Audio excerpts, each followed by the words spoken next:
Welcome to the Games Freezer. It's Richard, it's Games Freezer, and it's a 10-minute taster for a game called Darkest Hunters. Now this one has been in the pile of shame for a long time now. I've been meaning to get around to reviewing it for a good few months, mainly because of this pixel art style graphics that really drew me to the game. So I've had my review copy in the stack for a while, and I've finally got around to playing it, and I'm glad I did. So it's a kind of match as many in a row game, if that is such a genre. Let's say match 3, but you can match more than that in this game. You can match whatever chains of crystals that you can see on the screen. And I'm taking you straight into the tutorial. It's a kind of role-playing match 3 game where you can get collectibles, where you can upgrade armory, weaponry, fight different monsters, creatures, and as you go through you'll start uncovering different secrets around the map. The map is essentially a load of coloured crystals that you've got to work your way around. As you can see, I'm doing a tutorial here, so it will basically point out that when you get near to an enemy, you can give them a whack with your sword, and you can also do ranged attacks as well by using your bow. So like we can equip ourselves from the inventory with a bow, and as long as we're within particular range, we can then utilise an arrow to hit an enemy before they get near us. As you approach them, they tend to come towards you, so if you can get in there early with your bow, then it's a good advantage. So look, there you go, killed a rat with a bow, happy days. So this is sort of pointing out what you really need to do during the game. If you link a chain of 5 crystals, you get a power crystal that you can then utilise to take an enemy out or clear a certain section of the map.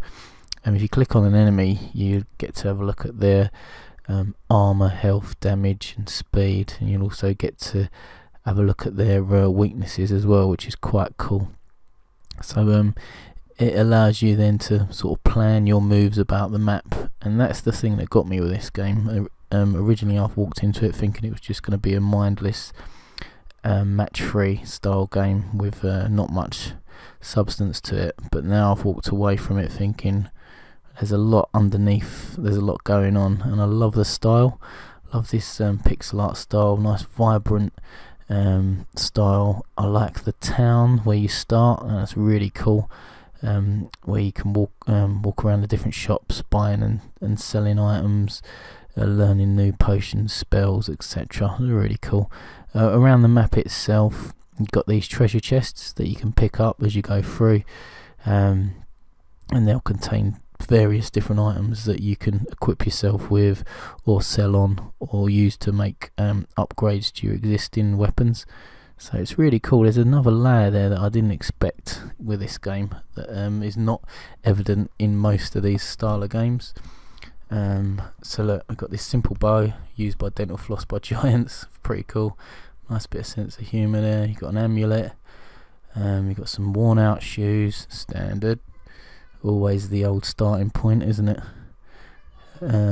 Now we're into the point where we are looking to find the exit. So as you can see, there's a door on the right hand side that displays that. So we're working our way towards that.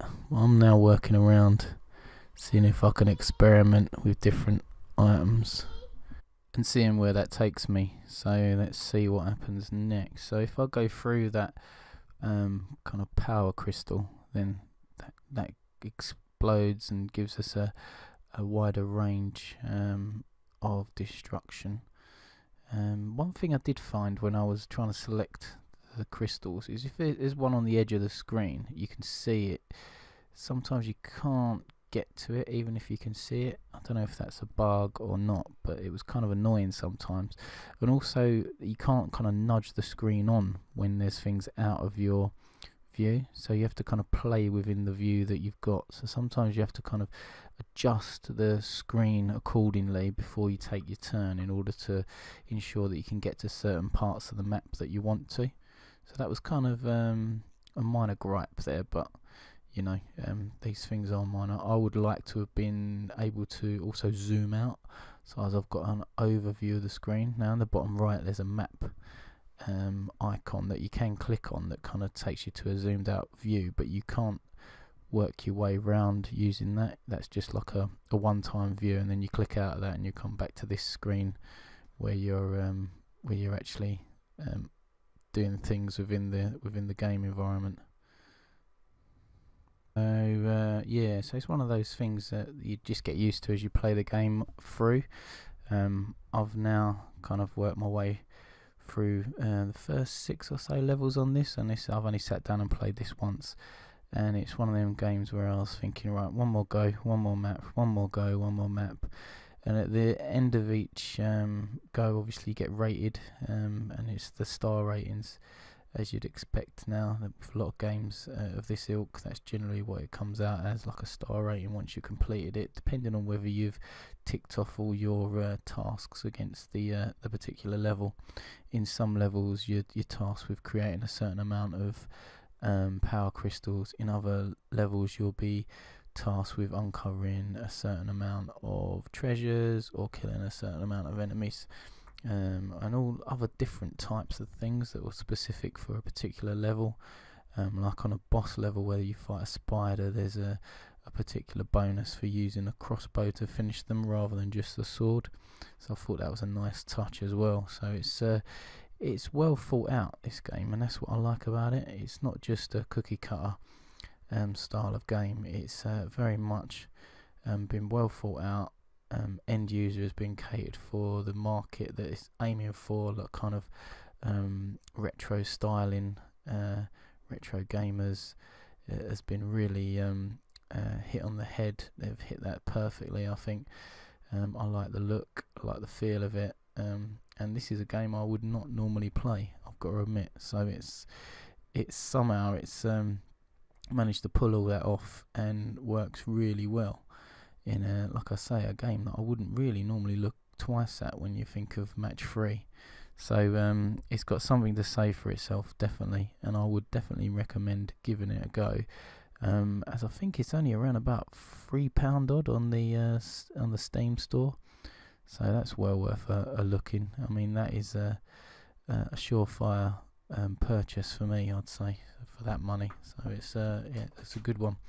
So as you complete the quest, you get these 3 levels of chest, where you get 2 sort of bags of gold that just contain gold, and then you get your chest at the end with all different items that will come in handy to either sell, upgrade, or utilise immediately. So it's pretty cool how it keeps you hooked in there, because you want to always improve your equipment.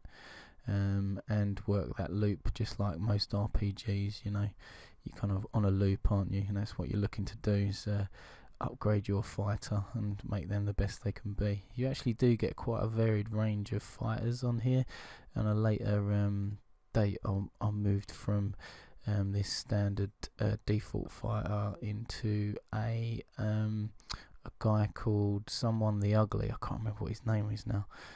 But yeah, so there's a various amount of them that you can choose from, and they're all pretty cool. There's probably about 12 different characters you can choose from in there, so that's pretty good. So yeah, so that's it. So that's my first impressions and my 10-minute taster of this awesome pixel art style game. Hopefully you'll enjoy it as much as I did. This is Richard.